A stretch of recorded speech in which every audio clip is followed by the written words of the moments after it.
Benvenuto tra noi, c'è scritto sulla facciata della parrocchia del Sacro Cuore di Via Leardi a Mestre, dove ci troviamo, una delle tappe che il Patriarca di Venezia, Monsignor Francesco Moraglia, ha scelto di fare in occasione del suo ingresso nella diocesi veneziana, una tappa fondamentale perché dopo aver incontrato il mondo del lavoro incontra proprio loro, i giovani a cui ha detto di tenere tanto. E allora sentiamo che cosa ha da dire loro.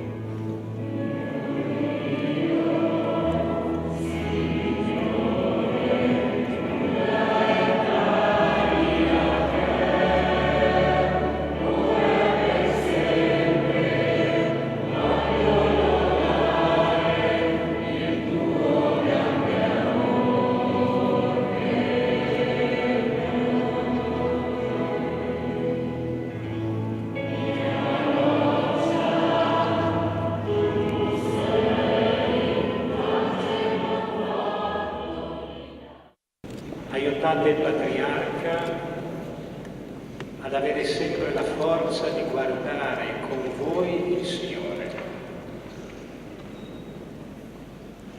Grazie di questo incontro, grazie della vostra presenza, grazie della vostra giovinezza, soprattutto giovinezza nella fede. Dobbiamo dirlo a tutti, che credere è bello. Troppi adulti ci dicono che credere non è possibile. Noi non solo dobbiamo credere, ma dobbiamo esprimere la gioia del credere. Grazie a tutti. È bello trovarci insieme, è bello avere una fede giovane. E siamo insieme a Simone Venturini, che oltre a essere un giovane è anche un consigliere comunale ed è di Marghera, quindi ha seguito 2 tappe di questo ingresso del Patriarca. Simone, che dire? Ma è un'impressione sicuramente positiva, è un Patriarca vicino alle persone, vicino alla gente, vicino agli anziani, ai malati e ai bambini. Ho visto dei gesti significativi, un Patriarca che comunica coi gesti prima che con la voce. E devo dire che alcuni gesti sono rimasti impressi alla città di Marghera e ai giovani oggi al Sacro Cuore di Mestre, perché è un Patriarca che veramente sa comunicare con le persone e è venuto intanto per ascoltare, vuole secondo me capire i veneziani e sicuramente entrare presto nel loro cuore. Cosa ti ha colpito di più del suo discorso?